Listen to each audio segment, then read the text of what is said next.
आखिर कैसे कांप उठे पांडव जब कर्ण का बदला लेने आया उसका पराक्रमी पुत्र। आखिर कैसे लिया कर्ण के उस पराक्रमी पुत्र ने अपने पिता के मृत्यु का बदला, तो आइए जानते हैं। लेकिन वीडियो में आगे बढ़ने से पहले हमारे चैनल को सब्सक्राइब अवश्य करें और बेल आइकन अवश्य दबाएं और साथ ही कमेंट बॉक्स में जय श्री कृष्ण अवश्य लिखिएगा। महाभारत जैसे विनाशकारी युद्ध में जब जब महान धनुर्धारियों की बात आती है तो कर्ण का नाम अवश्य लिया जाता है। लेकिन क्या आप जानते हैं कि कर्ण के 9 पुत्रों का वर्णन भी हमें महाभारत में देखने को मिलता है, जो बेहद ही पराक्रमी, शूरवीर और महायोद्धा थे। कर्ण के उन्हीं 9 पुत्रों में से एक ऐसा भी पुत्र था जो महाभारत के अंत तक बचा रहा, जिसने अपने पिता की मृत्यु का बदला लिया, जिसे देखकर खुद भगवान श्री कृष्ण भी चौंक उठे, क्योंकि कर्ण का वह वीर पुत्र अपने पिता कर्ण के समान ही महापराक्रमी था। उसको हटाना पांडवों के भी बस की बात नहीं थी। वास्तव में हम जिस कर्ण की वीर पुत्र की बात कर रहे हैं उसका नाम था वृषकेतु, जिसके बारे में कहा जाता है कि वे ब्रह्मास्त्र, वरुणास्त्र, अग्न्यास्त्र, भव्यास्त्र, ब्रह्मशीर अस्त्र का ज्ञान रखने वाला पृथ्वी का एक आखिरी योद्धा था और अपनी वीरता के दम पर वो महाभारत युद्ध के अंत तक जीवित बचा रहा। अपना शासन काल भी चलाया और अपना असीम पराक्रम दिखाते हुए उसने इंद्रप्रस्थ पर राज भी किया था। तो आखिर क्या है कर्ण के पुत्र वृषकेतु की पूरी कहानी? कैसे लिया उसने अर्जुन से अपने पिता के मृत्यु का बदला? दरअसल अंगराज कर्ण ने रोसाली और सुप्रिया नामक 2 कन्याओं के साथ में विवाह किया था। इनसे कर्ण को 9 पुत्रों की प्राप्ति हुई थी। वृषकेतु कर्ण की पहली पत्नी रोसाली का पुत्र था और उसके सभी 9 पुत्रों में से सबसे छोटा भी था। महाभारत में कर्ण की पत्नी रोसाली का वर्णन एक बुद्धिमान, चरित्रवान और पवित्रता पत्नी के रूप में लिया जाता है। माना जाता है कि रोसाली दुर्योधन की विश्वास पात्र सारथी सत्यसेन की बहन थी, जो कर्ण के मृत्यु के बाद कर्ण के साथ ही उसकी चिता पर सती हो गई थी। रोसाली का पुत्र वृषकेतु बचपन से ही अपनी माता के समान बुद्धिमान और अपने पिता के समान तेजस्वी था। वृषकेतु की प्रारंभिक शिक्षा दीक्षा उनके खुद के पिता कर्ण के हाथों हुई थी। वृषकेतु के अलावा वृषसेन और सुसेन भी कर्ण और रोसाली के ही पुत्र थे। कर्ण ने अपने पुत्रों को धनुर्विद्या के साथ साथ हर युद्ध की विद्या में माहिर कर दिया था। जैसा कि हम सब जानते हैं, कर्ण सभी युद्ध में माहिर था। तलवारबाजी हो, धनुर्विद्या हो, मल्ल युद्ध हो या गदा युद्ध हो, हर युद्ध में कर्ण सर्वश्रेष्ठ था। वहीं दूसरी पत्नी सुप्रिया से उन्हें चित्रसेन, सत्यसेन, शत्रुंजय, द्विपाद, प्रसेन और बनसेन, जो उन्हें स्वयं सुप्रिया से प्राप्त हुए थे, ये भी अपने अन्य भाइयों की तरह महान पराक्रमी और युद्ध में कौशल थे। महाभारत के युद्ध में कुरुक्षेत्र की युद्ध भूमि पर कर्ण के पुत्रों ने खलबली मचा दी थी। उन्होंने अनेकों पांडव योद्धाओं को हराया तथा भारी मात्रा में पांडव सैनिकों का संहार भी किया। कर्ण पुत्रों ने युद्ध में वह रण कौशल दिखाया जिसे देखकर अनेकों पांडव योद्धा भयभीत हो उठे थे। अपने पिता कर्ण के समान ही ये भी पांडव के विजयश्री में बहुत बड़े बाधक थे। पांडव जानते थे कि जब तक वो कर्ण और उसके पुत्रों को परास्त नहीं करेंगे वो युद्ध नहीं जीत सकते।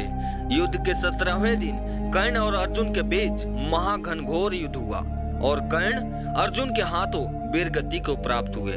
उसी दिन अर्जुन का कर्ण के वीर पुत्रों वृषसेन, शत्रुंजय और द्विपाद से महाभयानक युद्ध हुआ तथा अपने पिता के समान ही वो भी अर्जुन के हाथों वीरगति को प्राप्त हुए।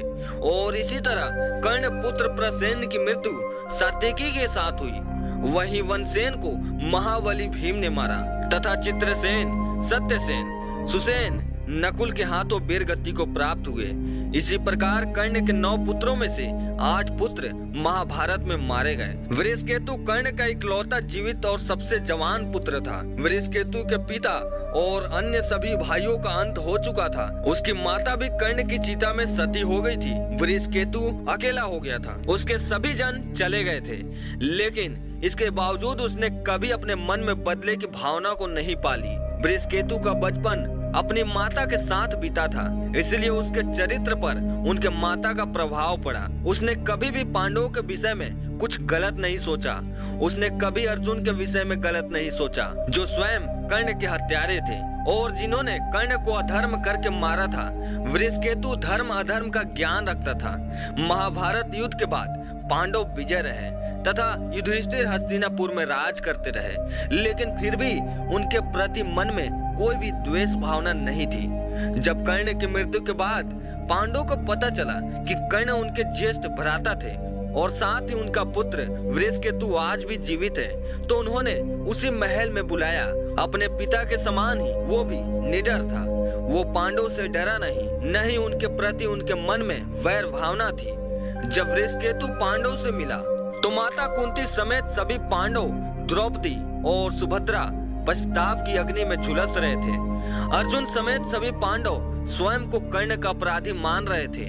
अपने बड़े भाई कर्ण और भतीजे की मृत्यु का उन्हें बहुत दुख था और वो इसी बात से परेशान थे कि उनका एक भतीजा आज भी जीवित है। वृषकेतु को पांडवों से बड़ा स्नेह और लाड प्यार मिला और उन्होंने अपने भाई कर्ण को सच्ची श्रद्धांजलि देते हुए वृषकेतु को इंद्रप्रस्थ का राजा बना दिया। कर्ण पुत्र वृषकेतु ने युधिष्ठिर की छत्र छाया में अनेकों वर्षों तक शासन किया और एक महान आदर्श राजा के रूप में खुद को स्थापित किया। कहते हैं वृषकेतु घटोत्कच के दूसरे पुत्र अंजना पर्वा के बहुत ही घनिष्ठ मित्र भी थे। दोनों आपस में भाई भी थे और बहुत ही अच्छे मित्र भी थे। उन्होंने मिलकर अनेकों युद्ध जीते थे। दोनों ने मिलकर भद्रावती की सेना को हराया था। वृषकेतु ने अर्जुन के संरक्षक में कई युद्ध जीते और अनेकों युद्धों में अर्जुन के साथ दिया। वो भी अपने पिता की तरह ही महान धनुधारी बना। युधिष्ठिर के अश्वमेध यज्ञ के समय अर्जुन के साथ वृषकेतु भी भारत विजय पर निकला, जहां दोनों ने मिलकर अनेकों कई सारे राजाओं को परास्त किया। और इसी अभियान के समय जब अर्जुन अनजाने में ही अपने दूसरे पुत्र प्रभुवाहन से लड़ पड़े थे, तब उस समय भी प्रभुवाहन ने वृषकेतु के साथ युद्ध किया था, जो अर्जुन का ही पुत्र था। तो ये थी कहानी ब्रह्मास्त्रों या फिर ब्रह्मांड दंड अस्त्र सबका ज्ञान रखने वाला महाभारत का एक आखिरी योद्धा, जिसने भगवान श्री कृष्ण के कहने पर कभी भी ये ज्ञान किसी और को नहीं दिया, क्योंकि वो शांति को महत्व देता था। दोस्तों, आपका इस बारे में क्या कहना है, हमें कमेंट के माध्यम से जरूर बताइए। और इस वीडियो का पार्ट 2 चाहिए हो तो कमेंट में पार्ट 2 जरूर लिखिए। और वीडियो पसंद आई हो तो लाइक और शेयर करना मत भूलिएगा। हम आपको मिलते हैं अगली वीडियो में।